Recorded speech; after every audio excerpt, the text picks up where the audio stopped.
Hi everybody, Louise here. So this is my third attempt to try and do a live. It's absolutely freezing cold here in the UK today, so I think that's what's affecting my my signal. So if this one goes off, I'll have to try again later. But I really just wanted to talk about congruency today and the importance of being congruent on your Facebook profile.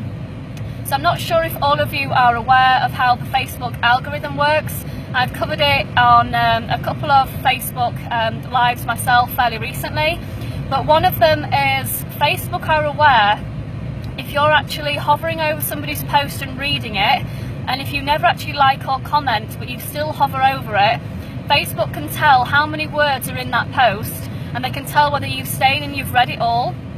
So if you're continuing to do that on people's posts, it doesn't really matter if you're liking or commenting, because Facebook will still continue to show those people in your timeline, because Facebook know that you're enjoying their content because you're reading it. So even if you don't like and comment, people are then still going to see you're still going to see their content in your newsfeed. So the same is going to work for other people. So this is why I say congruency is absolutely crucial to your success on Facebook, because there's going to be people that's watching you on a daily, weekly, monthly basis that never ever pass a comment on your profile. They never like or love it, they never ever say anything, so you don't even know that they even exist. They could be a follower or they could be a Facebook friend, but the average person sees your posts 5 to 12 times before they will actually do business with you. So you imagine 5 to 12 posts appearing in somebody's newsfeed that's never ever commented on your post and never liked or interacted with you. Are you being congruent in your message? So if they were to see between 5 and 12 of your posts on their newsfeed, what is your message actually giving out? So are you being clear to your audience how you can help them, how you can solve their problems, what issues you can assist with, and are you putting your best foot forward to be as professional as you can, but you're coming across as like a people person where you're actually approachable? So nobody wants to see 5 to 12 pitchy, salesy advertisements, but you also have to be clear enough in your message to let them know that they are actually able to buy from you. So you need to mix up your posts with results, lifestyle and value. They're the three key elements which I would say for a successful Facebook profile. Now you can mix this up with posts, you can also mix it up with Facebook Lives, but if you're able to put value out there to gain trust from your audience, if you're able to show results as physical proof of what you're achieving in your business, you also want to be sharing proof of what your team members are also achieving, because people may look at you and think, oh well, she's got success or he's got success, but have the team that are joining having the success as well, because it means then that your system and what you're teaching is duplicatable. So you just need to go back to your profile and think, if I was to see your post popping up in my newsfeed and I was watching you, I was like a secret stalker that was thinking about going into business with you, are all your posts being congruent? Do they all flow? And I'm very clear that I'm in multiple income streams because I enjoy the diversity of different businesses. But what you need to do is you need to again make it clear as to why you're in different businesses, because if somebody's not in the industry and they see you posting about this, then they see you posting about that, people could be confused to think that you're actually failing in multiple businesses, which is therefore why you're trying this week and that next week and then something else the following week. They may look at you and think, well, I'm not going to join them because they're joining this, that and the other. If you can be very clear as to why you're in different businesses, what value you can bring, and even discuss how you've got team members that are in multiple businesses with you and the benefit that that's had for them and you, then there's no harm in having multiple businesses. But if you're pitching one thing one week and one thing another and something else, people are going to think that you're not successful in any, and therefore you're trying different things all the time.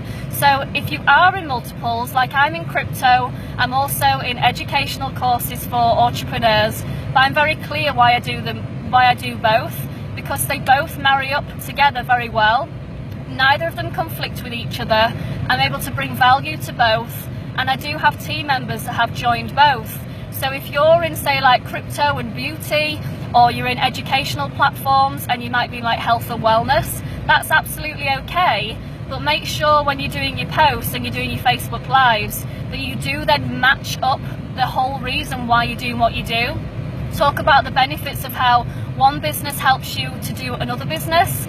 Like, for example, with me, affiliate marketing works really well with passive income from crypto. The two are completely different, so I can explain to people the benefit of the two. So you have to go back to think, well, what do you do? What do you want to be known for? And how can you help other people?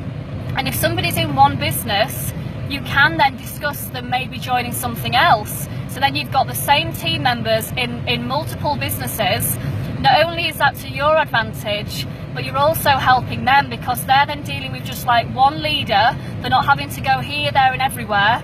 You can then mentor them to be able to, you know, merge the two businesses together and then them duplicate and do the same. So, you know, just kind of think about the bigger picture sometimes. Some people will say, don't diversify and just go after one business and one business only.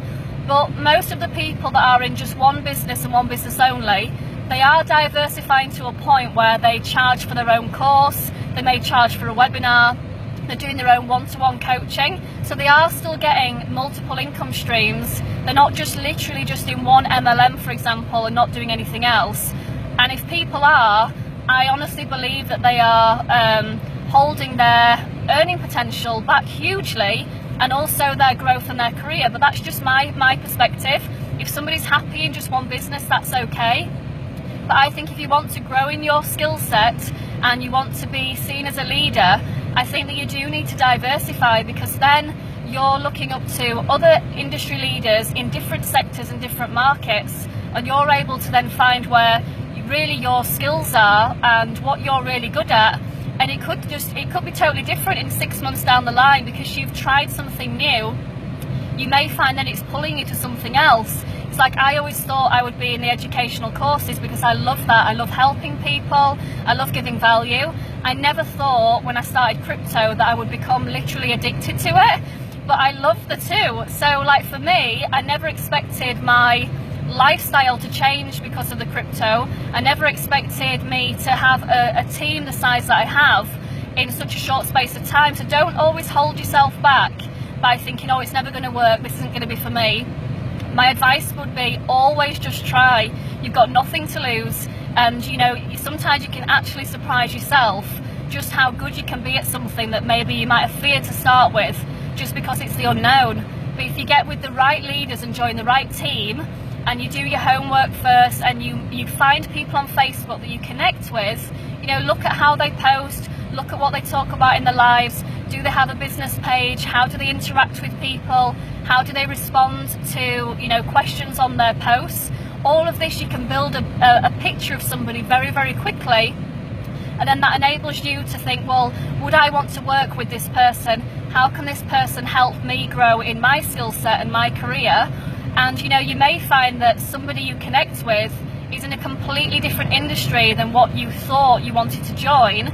But you know, just keep a very, very open mind, because network marketing as a whole is a very, very fast-paced industry, and it can range from, you know, physical products, digital products, traditional MLM, you know, then you've got affiliate marketing, you've got passive income streams. There's so many ways to make money online, but you need to think to yourself, how much money can you afford to invest into a business? How much time have you got to invest on a daily, weekly, monthly basis? And overall, at the end of the month, how much would you like to earn? Because that will be a big, big deciding factor as to whether you join a like traditional MLM where you have to physically put the hours in daily, you have to be seen to be using the products, wearing the products, trying the products and promoting it. Or would you rather be, you know, behind closed doors earning income, where you choose something more like passive income, where you don't have to be marketing on Facebook, you don't have to be recruiting, but you actually want to be earning money with an additional source of income, but you're not actually having to recruit to earn that. So, you know, think about different ways where you can actually make more money, but how do you want to actually earn that money? You know, do you want to be a hardcore marketer on Facebook every day? Or do you want to kind of do it behind the scenes where you're not under any pressure, you know, to recruit? So think about all these things before you join a business, because it will make a massive, massive impact in not only your results, but how much you enjoy doing what you do. You know, there's many times where people have joined one business and for whatever reason it hasn't worked for them and they've gone to something else, and that's okay. You need to find your feet. But if you just do the research first and reach out to leaders and speak to people, they can guide you as to what would be the right kind of industry or career for you. And if they're not asking you the right questions, like how much can you afford to invest, how much do you want to earn, how many hours are you going to put in, do you want to recruit, if they're not asking you those kind of questions, they're really just thinking about you as a commission to themselves, and they're not really thinking about your future and your career going forward. You want to come off that conversation with them feeling as though they've asked you so many questions that you come off that conversation thinking, wow, they actually really made that all about me. And if they don't, and it comes across like they're making it all about them, then they're not the right kind of people that you should be joining in business. And again, that's just from my perspective. I'm not here to badmouth anybody, but just make sure that people have your best interests at heart and aren't just thinking about, you know, their own financial gain. So I'm going to leave that there. I think I've sort of covered everything that I wanted to cover. Hope that you've kind of enjoyed these few little golden nuggets is what I call them. And I'm going to continue to do a Facebook Live now on a daily basis. And I've got lots and lots of education that I'm going through at the moment. So as always, anything that I learn, I will do a Facebook Live daily to give back anything new that I'm learning. So hope you all have a great weekend, and I will catch up with you soon. Take care. Bye.